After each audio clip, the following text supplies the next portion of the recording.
Je suis Étienne Henri Michel, président de l'association des Ivoiriens actifs de Tunisie, dénommée la CIVAT.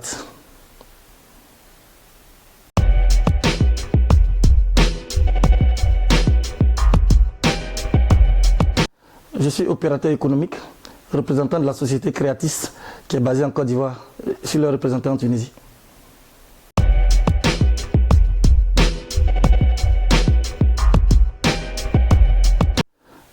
Je suis fiancé, j'ai 3 enfants.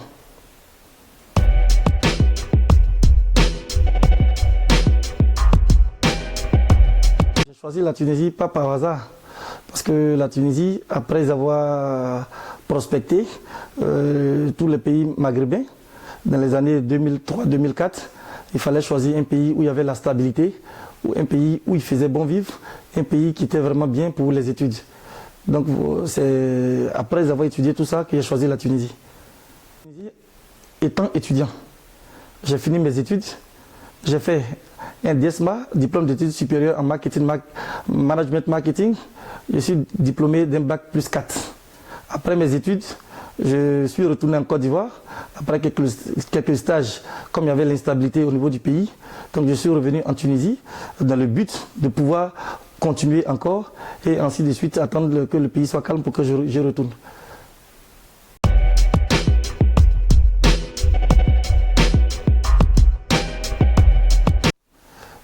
L'idée est venue d'être candidat.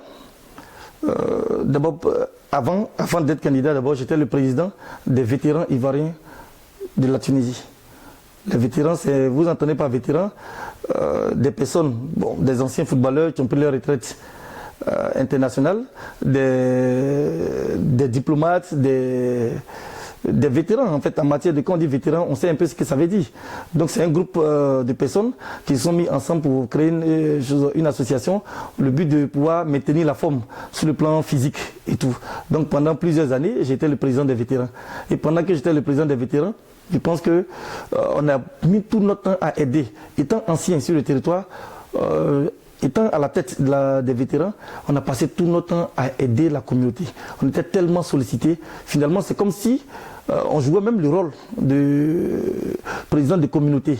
Et donc, quand le mandat a expiré, le mandat du président de la communauté a expiré et qu'ils ont lancé les candidatures, on s'est dit, mais écoutez, nous réglons toujours les problèmes qu'eux devaient faire. Donc, pourquoi ne pas récupérer, ne pas être candidat pour briguer la présidence de la communauté en même temps, pour que tout le monde puisse bénéficier de nos services. C'est ainsi que je me suis lancé comme candidat à la présidence de la communauté ivoirienne.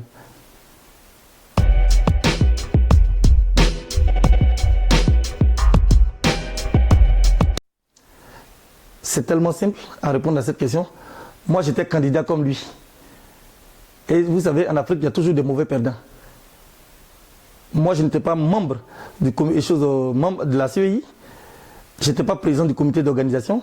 J'étais un simple candidat comme lui. Donc, je ne peux pas comprendre. Je n'étais pas dans le bureau des votes. Je ne peux pas comprendre qu'il y a eu 1000 inscrits et 1500 votants. Ça, je n'étais pas là. Et il était libre de contester les résultats sur place. Il n'a pas contesté les résultats. Ce n'est pas aujourd'hui qu'il va venir dire que j'ai truqué des élections. Ça, je ne me reconnais pas. Mais comme d'habitude, on le dit, là, il y a toujours des mauvais perdants. Voilà. Il a été mauvais perdant, c'est tout. Il n'y a pas eu de trucage.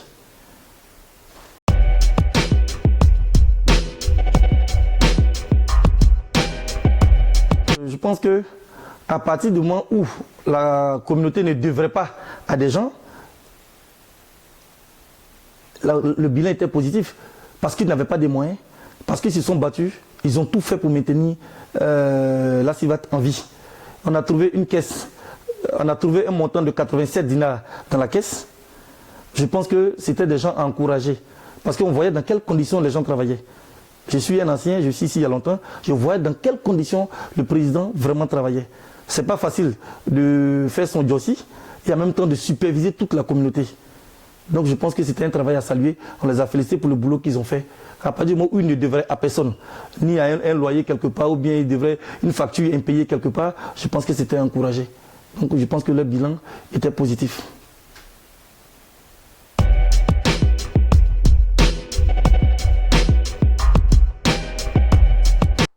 Souvent, Monsieur le journaliste, il fallait quand même venir un peu plus tôt pour éclairer quand même la communauté ivoirienne. Vous savez, pour nous, surtout pour moi, ce n'était pas une question de compétition. C'était une question de se mettre ensemble au service de la communauté ivoirienne. C'est ainsi, étant candidat, nous avons été trois candidats. À la dernière minute, il y a une coalition où le doyen Seka s'est rallié à ma candidature. Et nous sommes allés aux élections à deux, avec le candidat Seri Ange Soka. Après les élections du 18 mars, j'ai passé 4 mois dans les tracasseries avec le perdant, Seri Ange, pour que nous puissions travailler ensemble. Parce que pour moi, ce n'est pas une question de gain. Personne ne gagne. C'est la communauté qui devait gagner. Étant donné qu'il avait des idées pour la communauté, et que moi aussi j'avais des idées pour la communauté, j'ai gagné, je lui ai proposé de venir travailler ensemble. Et au bout de 4 mois, j'ai formé mon bureau. Et je lui ai fait la part belle. C'est-à-dire qu'il n'était pas mon ami. Je lui ai donné le poste de premier vice-président. Je lui ai donné le secrétariat général. Pour quelqu'un qui est opposé à moi, je lui donne le poste de secrétariat général. Je lui donne le poste de premier vice-président. Je donne le poste de deuxième vice-président à celui au candidat Seka qui s'est rallié à ma candidature. Je donne le secrétaire aux implantations. Chose à Aïssiri Soka, à la sécurité adjointe à Aïssiri Soka. Je lui ai fait, c'est pas un gâteau qu'on a divisé, mais chacun a apporté les membres de sa direction de campagne, chacun a apporté ses membres pour que nous faisions le bureau. Donc ces 3 candidats qui ont formé ensemble le bureau. Les 2 autres candidats n'étaient pas mes amis. Son secrétaire général, lui-même, aux implantations, tous ceux qui l'ont amené ne sont pas mes amis. Donc c'était une coalition de bureaux qui a formé le bureau. Mais ce n'était pas Étienne Henri Michel qui a pris ses amis pour former le bureau. Ça, vous avez été très mal renseigné. Je pense que le candidat Seri Ange Soka est encore vivant. Il est là. Il a participé au bureau avec moi jusqu'à la dernière personne. On a partagé tous les postes ensemble. Et je pense que si c'est une coalition, donc ce n'est pas une histoire d'amis. Ce n'est pas une histoire de proches. Oui, c'est bon.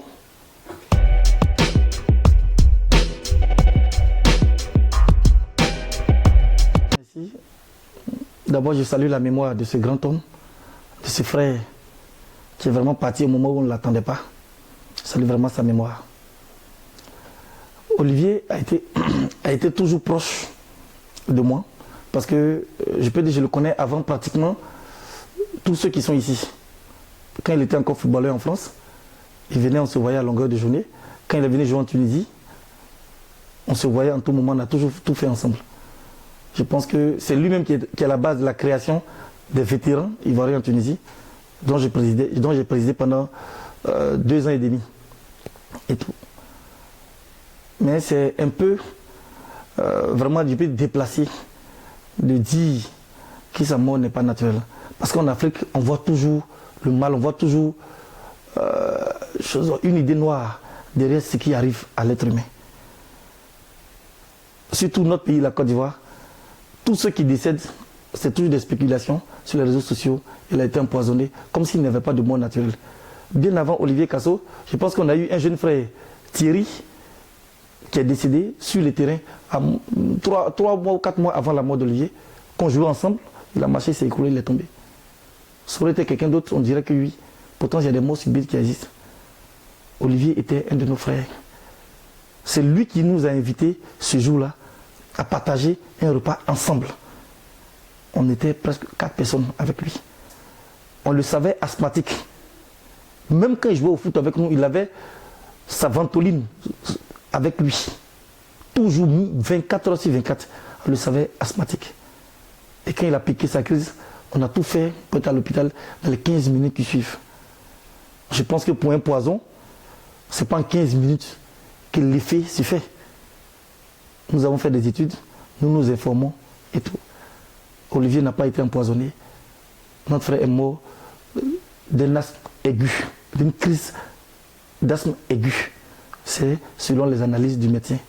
Et nous l'avons accompagné jusqu'à sa dernière demeure à Abidjan, en famille. On a suivi toutes les étapes.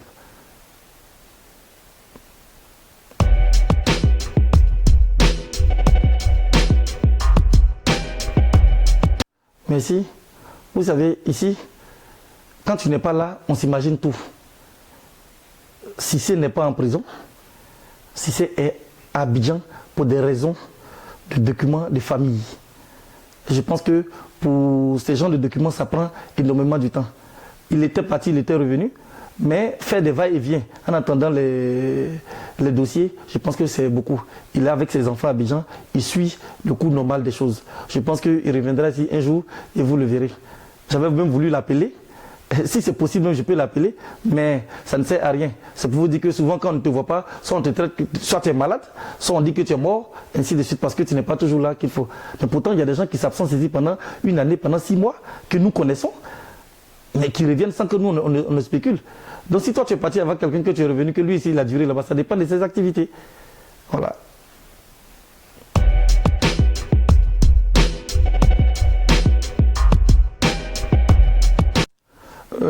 Dans le fond, il n'y a pas de problème entre nous et puis l'AIT.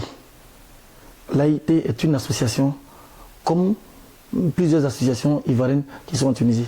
Parce qu'en Côte d'Ivoire, la liberté de création d'associations existe. Donc on n'a pas de problème particulièrement dans le fond avec l'AIT. Mais on a eu quand même quelques échauffourées dans leur début parce que le nom prêtait à confusion. Nous, c'est l'ACIVAT. Quand je dis nous, là, je ne suis pas le fondateur de l'ACIVAT. J'ai été candidat parce que je savais que l'ACIVAT était l'association de la communauté ivoirienne et qu'il y avait une seule association qui regroupait tous les Ivoiriens de la Tunisie. Donc quand je partais me porter candidat, j'ai été candidat à la présidence de la communauté ivoirienne en Tunisie. C'est comme ça que les élections ont eu lieu et tout. Et après, il y a eu la création de l'AIT. Donc, quand les gens, avec Facebook, les réseaux sociaux et tout ça, quand les gens voyaient AIT, les gens se disaient, mais attends, qui est le président de la communauté au juste? Parce que AIT signifie Association des Ivoiriens de Tunisie. Donc les gens se demandaient qui était le président de la communauté, ça prêtait à confusion. Donc on les a approchés, parce que pour que le nom, pour qu'il n'y ait pas d'amalgame dans le nom. Et ils avaient dit qu'ils avaient déjà entamé certaines choses. Donc finalement, on dit, bon, ok, il n'y a pas de problème. L'essentiel, ce n'est pas une question de concurrence, mais c'est une question d'aider toute la communauté ivoirienne. Donc je pense que ce problème a été déjà tranché. Nous collaborons, nous parlons, nous travaillons en symbiose pour tout ce qui concerne la communauté ivoirienne.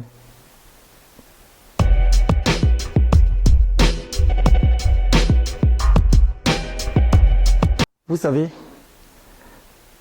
si tu t'es disputé avec quelqu'un un jour, ou bien vous vous êtes battu, peut-être un jour, quelque part, s'il s'en va qu'il a un problème demain, on va dire que peut-être que c'est le coup que tu lui avais donné là, peut-être que c'est ça qui l'a tué. Si paix à son âme fait Falikou, et puis son secrétaire général ou bien son second, peut-être avait des problèmes avec la police, je pense que c'était leur problème personnel. Parce que si moi, ou bien l'ACIVAT a un problème avec des compatriotes ou avec une autre association, ce n'est pas à la police de régler. C'est peut-être à nos autorités diplomatiques peut-être de trancher. Mais ce n'est pas à nous d'envoyer la police contre d'autres Ivoiriens. Et si c'était le cas, si la police ivoirienne recherchait, fait Afsanal Falikou et son second, je pense qu'ils auraient mis la main sur eux déjà. Parce que la police sait faire son travail. Et la police tunisienne est l'une des premières polices, je pense que dans le monde entier, en Afrique, surtout en matière d'enquête, en matière de renseignement et tout. Donc si ça n'a pas été le cas, je pense que ce sont des spéculations. Et je pense que, voilà, pour moi, c'était des spéculations. Sinon, s'ils étaient recherchés par la police, ils auraient mis la main sur eux. Surtout qu'ils n'étaient pas cachés. Quand tu es un leader, quand tu as une association, que tu es au vu dessus, aller les interviews avec les réseaux sociaux pour mettre la main sur toi, c'est comme bonjour. Donc je pense que ce côté-là, c'est juste des spéculations. J'aurais déjà entendu ça, mais j'ai rassuré quand Falikou vivait et son second pour leur dire qu'il n'en est rien. S'ils ont des problèmes, je pense qu'ils peuvent se renseigner avec la police pour savoir quel est le but peut-être de leur recherche. Mais l'ACIVAT n'était ni mêlé ni de près et de loin, mêlé à cette histoire de police et de recherche de l'autre association.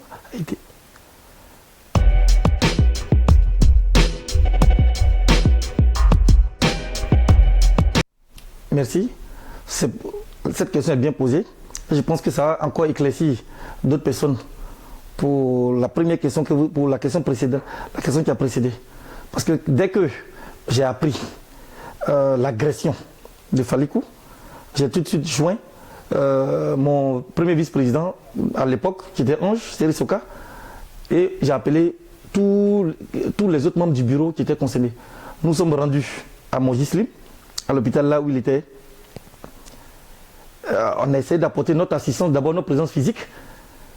Ensuite, la mort de notre frère a été annoncée à notre présence.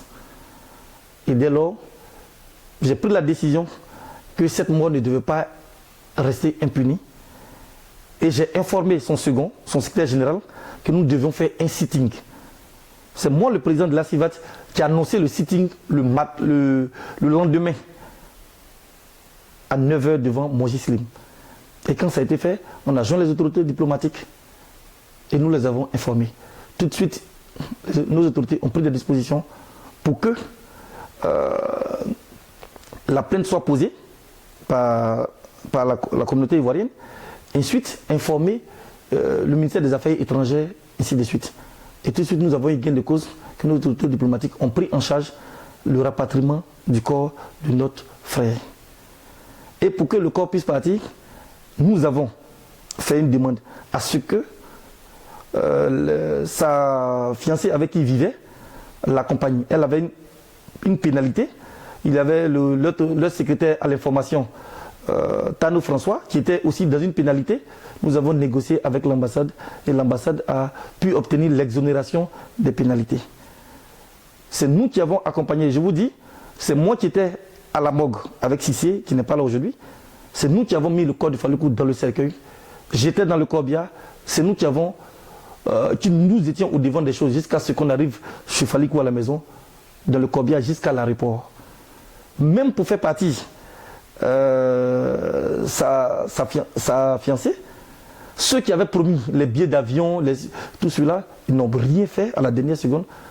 C'est encore l'ambassade de Côte d'Ivoire, sous mon intervention, que l'ambassade a pu envoyer un billet via l'intervention de l'OIM pour que la veuve puisse partir. Mais comme les gens avaient promis, comme d'habitude, quand c'est le genre de cas, tout le monde veut se montrer qui il est, le secrétaire de l'information, François Tano, qui devait accompagner, qui avait été déjà exonéré de pénalité, qui devrait accompagner la veuve, n'a pas pu avoir de billets parce que les gens leur ont fait des promesses. Mais moi, à la dernière minute, je ne pouvais pas plaider pour deux cas. Je pouvais plaider pour celui qui était la chose la plus importante. Par la suite, nous avons informé notre représentant à la communication, qui est Touressier Alassane, qui était à Abidjan, qui a pu informer le directeur des Ivoiriens de l'extérieur, M. Konaté, qui à son tour, qui a touché le ministre de l'intégration et ceux de l'intérieur et tout, et le gouvernement a pu apporter un soutien. Le gouvernement de Côte d'Ivoire a donné 5 millions pour les obsèques de Falikou à la famille et tout, pour que son enterrement. Et nous avons délégué notre chargé de communication Touressier, qui est allé jusqu'à Oumé, dans la famille de Falikou, pendant ces 3 jours d'obsèques, qui a assisté aux obsèques du début jusqu'à la fin. Et pour clore ça, quand la veuve était partie, il fallait qu'elle revienne. Elle est revenue le 31 décembre, la nuit du 31 au 1er janvier. J'ai laissé ma fête. Je n'ai pas fêté de vie parce que nous étions à l'aéroport avec le chargé des affaires culturelles, M. Tenet, parce qu'elle avait eu des problèmes pour rentrer encore sur le sol tunisien. Elle a été bloquée de 4 h du matin à 10 h. Et j'étais avec lui au four et moulin pour sortir la veuve de Falikou pour qu'elle puisse rentrer encore sur le territoire tunisien. Et tout ça, c'est l'œuvre de la CIVAT, c'est mon œuvre, c'est l'œuvre des autorités diplomatiques. Donc nous avons assisté notre frère Falikou depuis sa blessure, depuis l'annonce de sa blessure, jusqu'à ses obsèques, jusqu'à son enterrement, jusqu'au suivi du retour de sa fiancée sur le sol tunisien.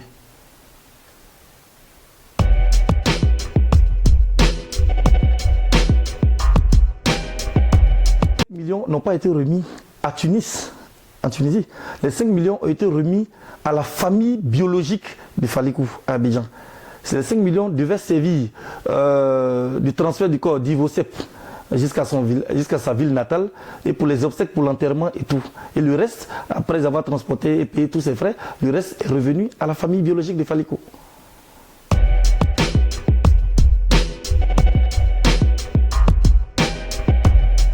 Ok.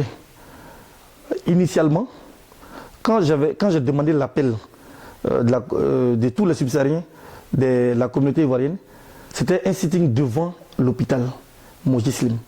Il n'avait pas été question de marcher sur l'ambassade de Côte d'Ivoire. Parce que ce n'est pas l'ambassade qui a envoyé des gens pour tuer Faleko. L'ambassade, c'est notre maison. L'ambassade est notre maison. Donc, ce n'était pas prévu. C'est des Tunisiens qui ont agressé un de nos compatriotes. Pourquoi marcher sur notre ambassade? Ce n'était pas prévu. Moi, j'étais à l'ambassade. Le mal était déjà fait. J'étais à l'ambassade pour rapporter les faits. Puisque l'ambassade n'avait pas été informée à temps. Pour rapporter les faits. Et c'était en présence de leur secrétaire à l'information, qui est Talou François. J'ai rendu compte à l'ambassade. Et l'ambassade était en train de joindre le ministère des Affaires intérieures et le ministère des Affaires étrangères à Abidjan. Et protester aussi contre la Tunisie. Donc pendant que nous étions là-bas, et je vous rappelle que M. Seri Soka, en son temps, était le premier vice-président de la CIVAT. Donc c'était un membre de la CIVAT. Et la marche, pendant ce temps, comme je étais en train de vous dire, il y a eu deux marches d'abord. La première marche a été dirigée par le premier vice-président de la CIVAT, qui est Seri Soka.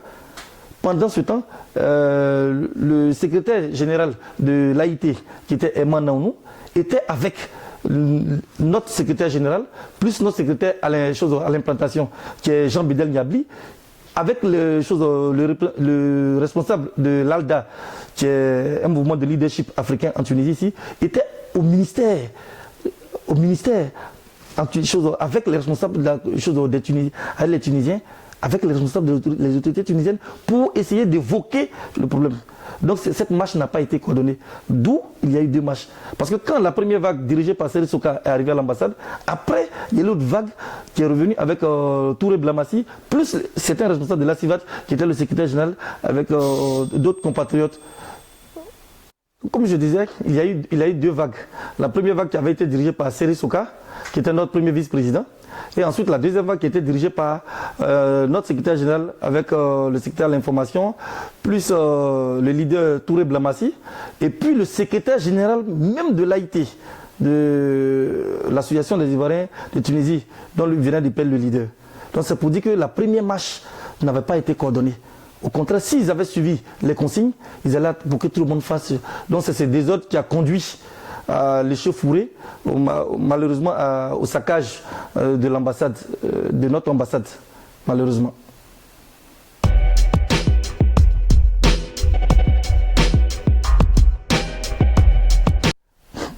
C'est facile de faire de la propagande, de parler peut-être sur les réseaux sociaux et tout. Je pense que quand on est dans une administration, il y a un chef et ensuite il y a les autres. C'est moi, en tant que président de la CIVAT. M. Seri Soka était mon premier vice-président. Tout le chapeau a été porté par la CIVAT. Parce qu'il était membre de la CIVAT. Et qui est le président de la CIVAT? C'est M. Étienne Henri Michel. Il y a une délégation qui a été constituée pour aller demander pardon à nos autorités diplomatiques. Parce que nous avons saccagé notre propre maison. Donc, M. Seri Soka n'a pas porté les pots cassés. Qu'est-ce qu'on appelle pots cassés? Avoir les pots cassés, c'est-à-dire que tu as eu des conséquences seul. Tu as eu des sanctions seul. Pas du tout. C'est toute la CIVAT qui a porté ce chapeau. Et la CIVAT, tout le bureau allait présenter des excuses à nos autorités diplomatiques, à notre ambassade. Ils nous ont reçus, ils nous ont dit qu'ils ont compris. Les leçons sont passées. On a bien entendu, les leçons sont retenues. Donc il n'y a pas une seule personne qui a été indexée. C'est toute l'association, parce qu'il était mon premier vice-président de la CIVAT. De ce fait, c'est toute l'association, et surtout à la tête, Monsieur le Président, que je suis.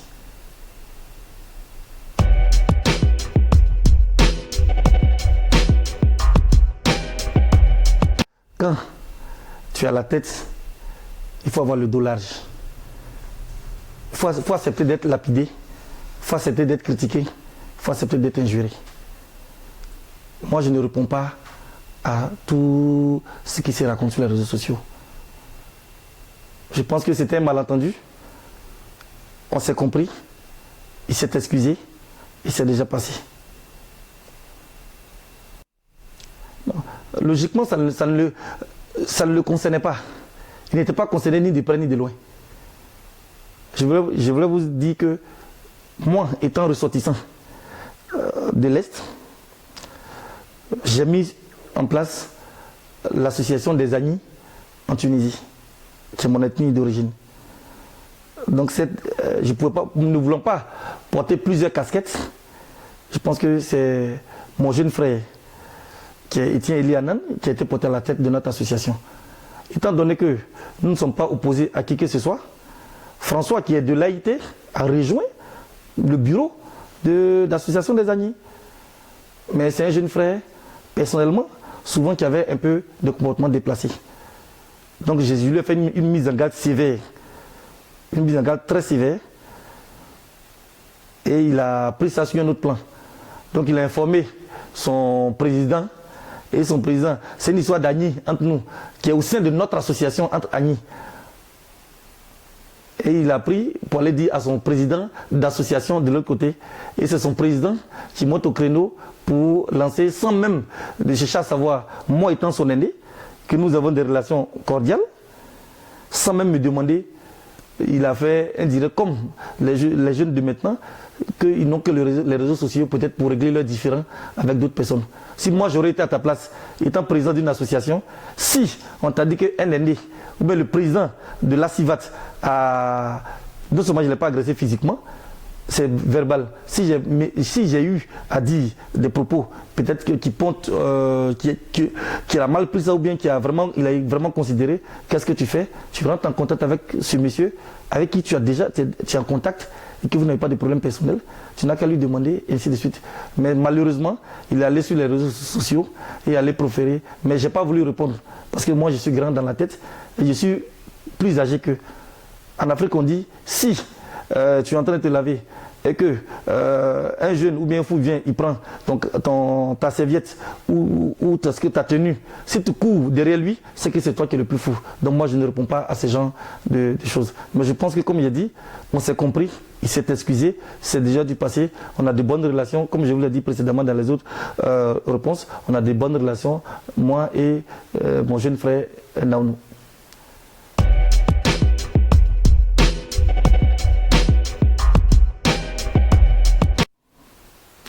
Physiquement, je ne l'ai pas touché. Devant Dieu, devant les hommes.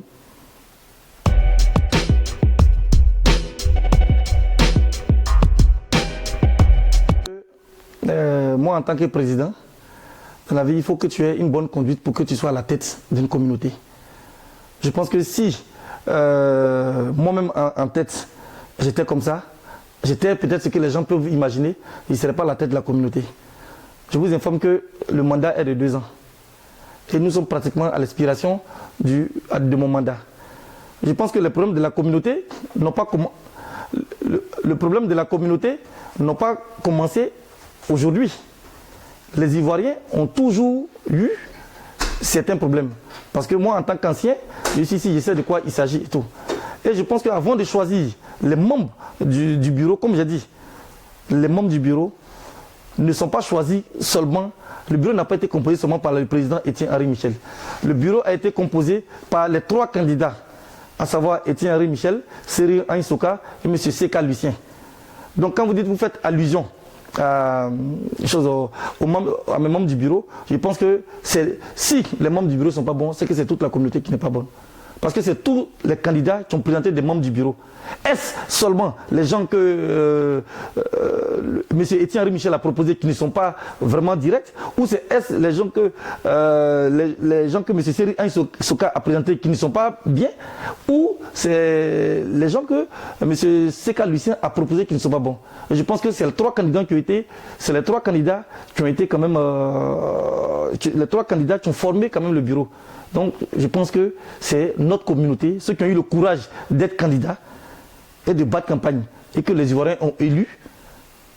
Je pense qu'on avait une bonne réputation, sinon on n'oserait pas voter. Je n'ai pas dit faussement traite des humains, je parle de comportement. On avait une déontologie, on avait une ligne droite, on avait des conseils qui nous ont été prodigués par nos autorités diplomatiques et tout. Et avant que quelqu'un, c'est comme un gouvernement, c'est pas parce que tu sors du gouvernement que forcément tu es incompétent. Mais il y a le moment où il faut faire des réajustements en fonction de nos besoins et tout. Mais il y a eu des comportements de certains membres du bureau qui n'ont pas été vraiment corrects et tout. Et il y a eu des mises en garde. Et par la suite, il y a eu des remaniements. Donc celui qui ne se sentait plus vraiment capable de marcher selon notre déontologie, selon le chemin qui nous a été donné par nos autorités diplomatiques à savoir être des exemples, je pense que c'est ceux-là que nous avons écartés du bureau.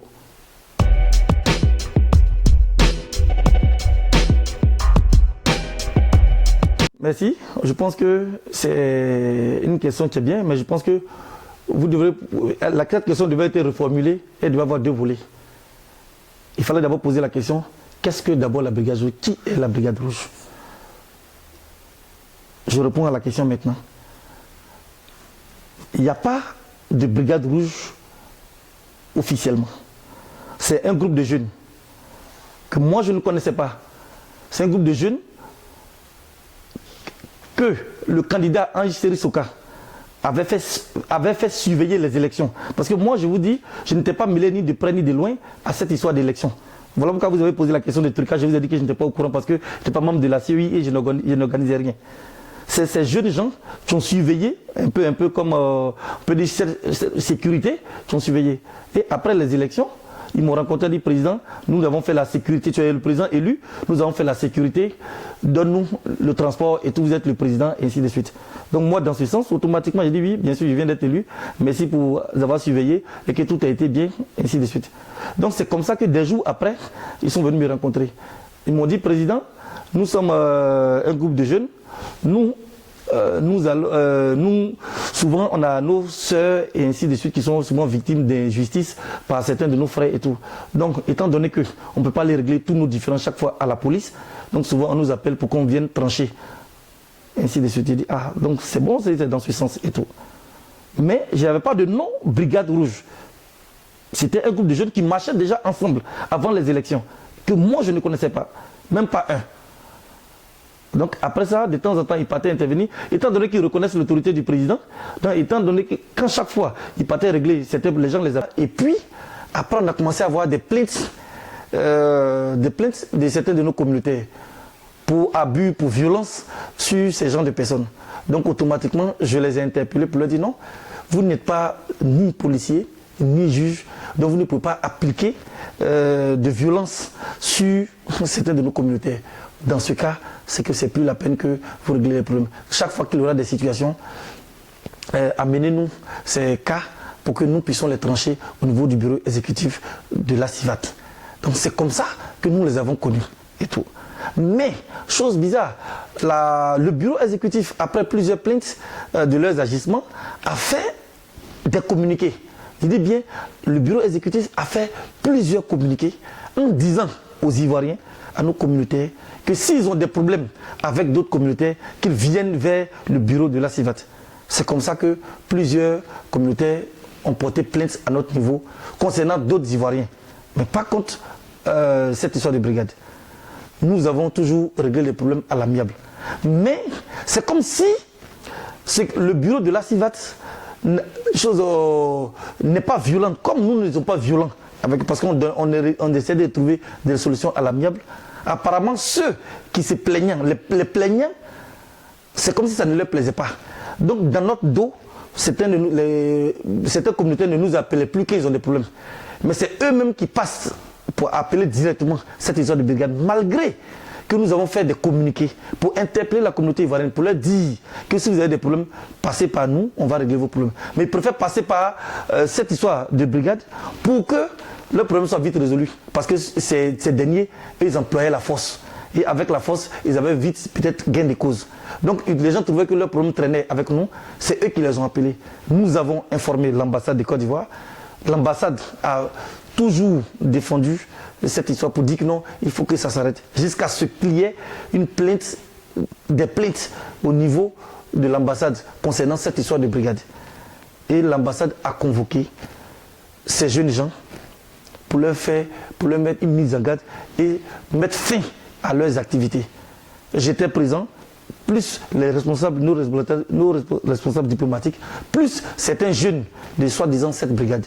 Et ça a été devant nous et ça devait être enterré définitivement. Et je pense que cela l'a été. Parce que depuis un bon moment, on n'entend plus parler de cette histoire de brigade.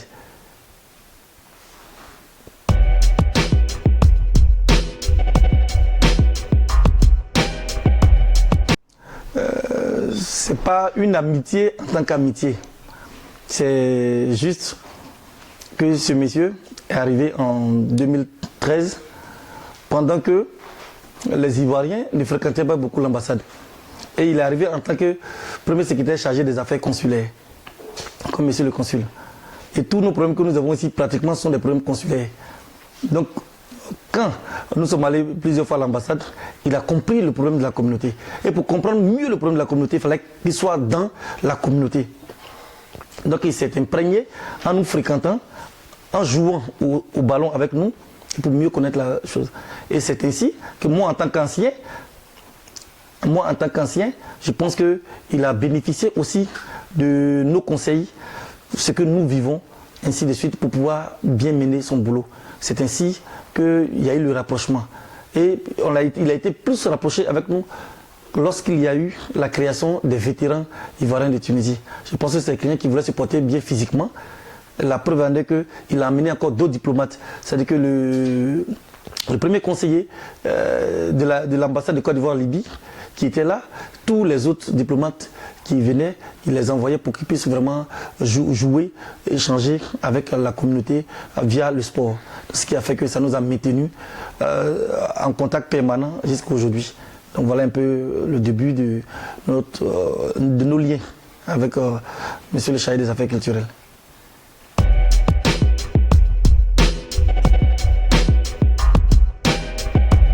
Toujours dénoncer à travers des campagnes de sensibilisation pour pouvoir faire comprendre à nos frères et sœurs d'arrêter ce fléau. Parce que c'est nous qui sommes victimes. C'est la communauté ivoirienne qui est victime. On a des communiqués, on a des vidéos qui prouvent que nous avons toujours défendu ce fléau parce que c'est une gangrène pour notre communauté.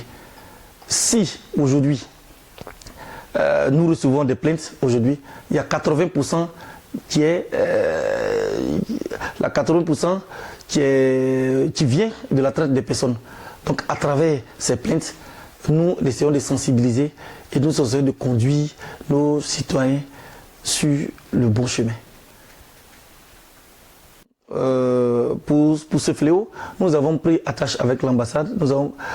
Ensuite, nous avons pris attache avec Tunisie Terre d'Asile et la Maison des Migrants qui nous ont toujours soutenus pour essayer de régler ces problèmes et ensuite mettre à la disposition des victimes, des avocats pour qu'il y ait le suivi, pour que justice soit faite à ce niveau. Donc je pense que la loi est là, la justice est là pour tout un chacun. Toutes les victimes qui se plaignent, qui viennent à notre niveau, sont conduites automatiquement devant les instances compétentes pour pouvoir essayer de trouver la solution à leurs problèmes.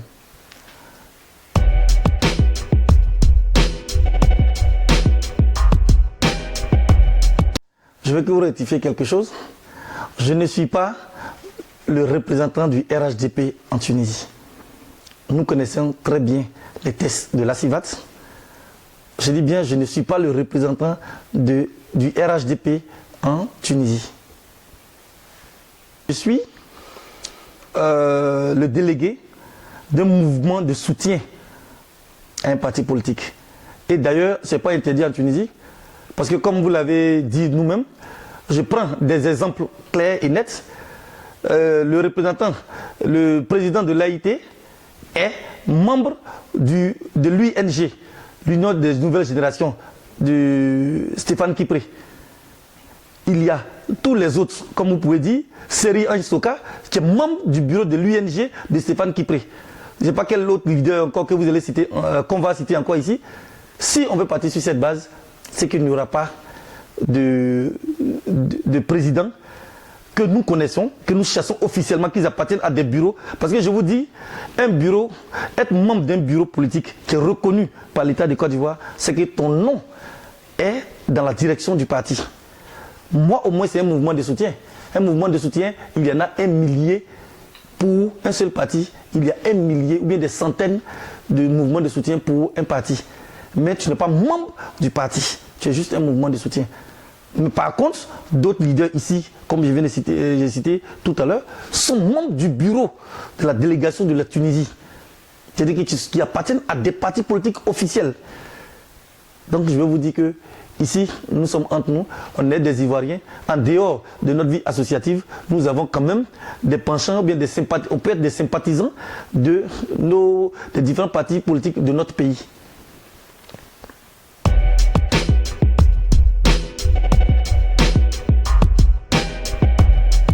A toujours eu pour mission depuis sa création d'aider les Ivoiriens. L'entraide, d'abord, ça fait partie de nos objectifs, de nos missions quand tu es de la CIVAT. Et tout Ivoirien, par définition, est membre de la CIVAT. On a toujours voulu conseiller, aider, soutenir, conseiller, promouvoir la bonne image de notre communauté. Ceux-là sont nos objectifs.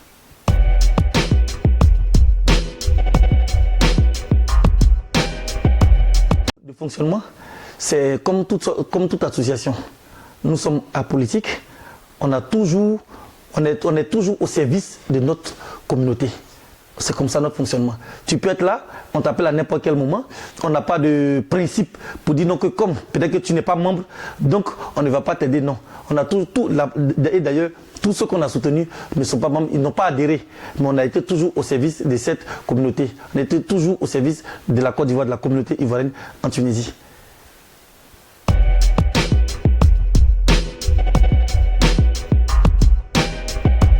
première difficulté, c'est que nous sommes vraiment nombreux et on n'a pas de moyens. Ce qui fait que l'implantation des différentes sections pose problème. Et aujourd'hui, par manque de moyens, nous n'arrivons pas à subvenir aux problèmes, on n'arrive pas à régler certains problèmes de nos Ivoiriens parce que souvent ça nous dépasse. Et tout ça par faute de moyens. Et aussi par le fait que la communauté, elle est tellement nombreuse, il y a un manque d'information. Donc ce qui fait que même pour que la communauté, pour que les gens adhèrent, nos concitoyens adhèrent à la communauté, c'est tout un problème. Or, une association vit des cotisations des adhérents. Donc si vous n'avez pas assez d'adhérents, vous ne pouvez pas vraiment fonctionner comme vous voulez. Vous ne pouvez pas respecter le programme que vous avez promis lors des campagnes. Mais malgré qu'ils ne sont pas adhérents, c'est ceux-là même qui nous interpellent à longueur de journée pour que nous puissions agir.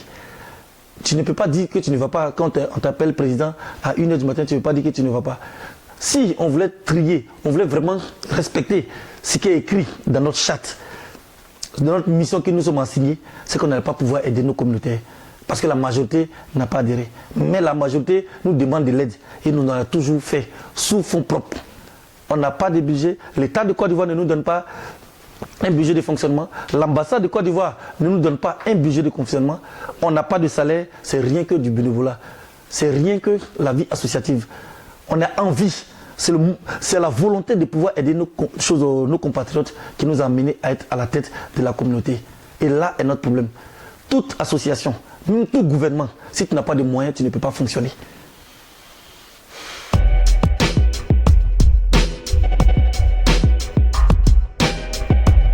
Nos communautés, je pense que vous l'avez déjà posé, on a des problèmes de papier, on a des problèmes de régularisation, de dépassement des séjours. La majorité de nos concitoyens ont ces problèmes. On a des problèmes aussi avec les différents bailleurs. Au niveau des Tunisiens, on a des problèmes souvent avec les bailleurs. Et souvent, on a des problèmes de salaires impayés pour tous ceux qui travaillent chez des Tunisiens et dans les entreprises tunisiennes. On a beaucoup de problèmes de paiement. Parce que, sachant que nos compatriotes peut-être ne sont pas à jour, qui sont en dépassement de séjour, n'ont pas de papier, pour qu'ils reçoivent leur salaire, c'est tout un problème. Voilà un peu les problèmes pour lesquels, voilà les problèmes que nous avons avec, voilà les problèmes de la communauté ivoirienne. Problème de papier, problème de paiement des salaires, problème avec les différents bailleurs. Voilà, je pense que voilà, en grande partie, les problèmes que nous avons.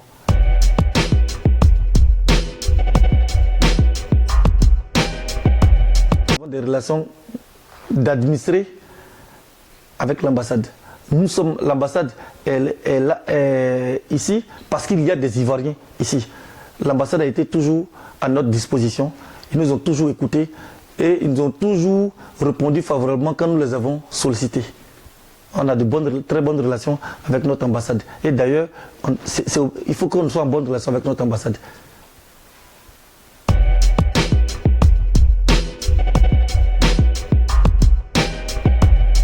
C'est quelque chose qui est en cours.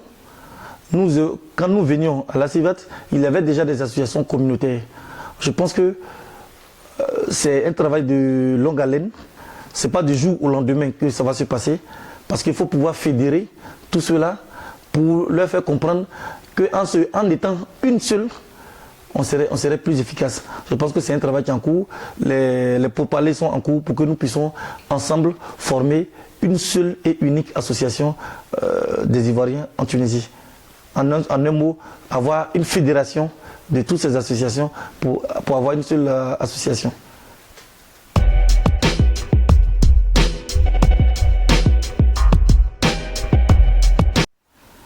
Monsieur Thierry Michel, dans 10 ans, sera un chef d'entreprise qui sera en famille, qui va exercer, qui va suivre son entreprise, ses sociétés, et aussi, étant donné que j'ai géré une communauté de près de 6000 personnes, je pense que ça pourrait m'aider dans mon entreprise et dans ma famille. Donc dans 10 ans, je vous donne rendez-vous dans mes bureaux où je vais vous recevoir encore. J'espère que vous aussi, en ce moment, vous serez un grand monsieur avec peut-être une grande boîte voilà, de communication.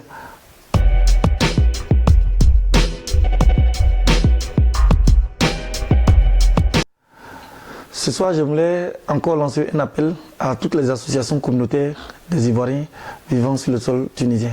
Comme je l'ai dit dans mon message de Nouvel An, à toute la communauté, je tends la main à tout le monde. C'est ensemble que nous pouvons être forts. Ce qui nous unit est plus fort que ce qui peut nous diviser. Donc j'aimerais dire à tous nos communautaires que si nous nous mettons ensemble, nous y parviendrons. Mais si on continue dans cette atmosphère, je pense que l'union vraiment sera difficile. Et c'est encore la communauté ivoirienne ici qui va toujours souffrir. J'aimerais dire aux Ivoiriens et aux Ivoiriennes de venir s'adhérer à leur association. La CIVAT est pour tout le monde. Je ne suis pas le fondateur de la CIVAT, j'ai été juste un président pour un mandat de 2 ans. Celui qui se sentira vraiment capable de diriger la communauté, je pense que quand mon mandat finira, il sera candidat pour diriger notre communauté. La CIVAT n'appartient pas à ma personne ni à mon bureau exécutif. La CIVAT appartient à toute la communauté, à tous les Ivoiriens vivant ici. Et c'est avec les moyens, avec vos adhésions, avec vos cotisations que nous parviendrons à régler le problème de la communauté. Main dans la main, je pense que ce message doit être pris au sérieux pour que nous atteignions nos objectifs, qui est à savoir aider la communauté, être plus proche de notre communauté, être les premiers à être sur le terrain pour pouvoir régler le problème de nos compatriotes. Je vous remercie.